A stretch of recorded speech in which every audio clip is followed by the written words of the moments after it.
अस्सलाम वालेकुम। आज हम बनाने जा रहे हैं आलू गोभी गोश्त।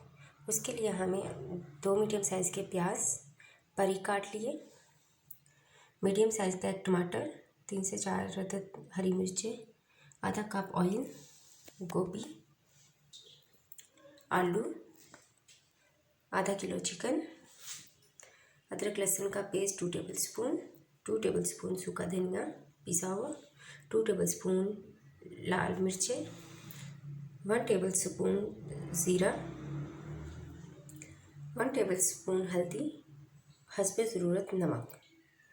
आइए आज की रेसिपी हम शुरू करते हैं। ऑयल ऐड किया आधा कप, बारीक कटे हुए प्याज ऐड करेंगे। ये देखिए हम प्याज ब्राउन कलर के हो गया। अब हम इसमें ऐड करेंगे चिकन और इसको अच्छी तरह से भूनेंगे। प्याज ब्राउन होने के बाद हमने इसमें ऐड किया है चिकन। अब इसको हम 2 मिनट के लिए अच्छी तरह से भूनेंगे। अब हम इसमें ऐड करेंगे अदरक लहसुन का पेस्ट और इसको 2 मिनट के लिए भूनेंगे। अदरक लहसुन को डाल के हमने 2 मिनट अच्छी तरह से भूना है। अब इसके अंदर हम डालेंगे टमाटर और हरी मिर्च,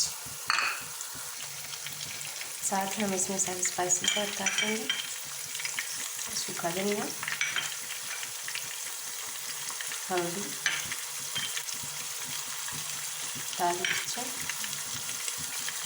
जीरा, नमक। अब हम इसको अच्छी तरह से 2 मिनट के भूनेंगे। हमने गोश्त को अच्छी तरह से भून लिया है। अब हम इसके अंदर गोभी डालेंगे,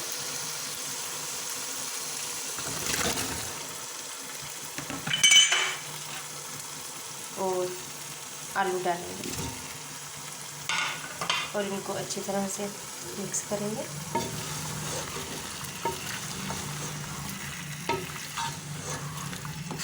और 5 मिनट के लिए भुनाई करेंगे। गोभी से हमने अच्छी तरह से 5 से 10 मिनट भुनाई की है। अब ये देखिए सब्जी ने ऑयल छोड़ दिया है, इसका मतलब है इसकी अच्छे से भुनाई हो गई है। अब हम इसमें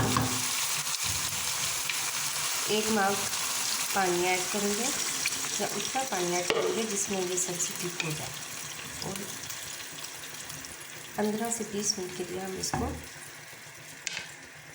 लो फ्लेम पे पकाएंगे। बिस्मिल्लाहिर्रहमानिर्रहीम। अब हम दम देखेंगे। ये देखिए गोभी बिल्कुल हमारी रेडी हो चुकी है। देखिए सब्ज़ी ने ऑयल छोड़ दिया है। ये देखें आलू गोभी गोश्त हमारी रेडी हो गई है। अब हम इसके ऊपर धनिया और ये गरम मसाला डालेंगे।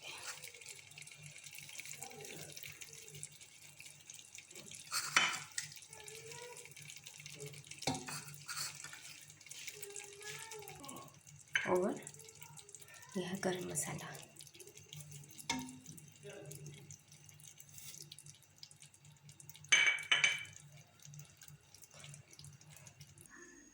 ये देखिए आलू गोभी गोश्त हमारा रेडी है।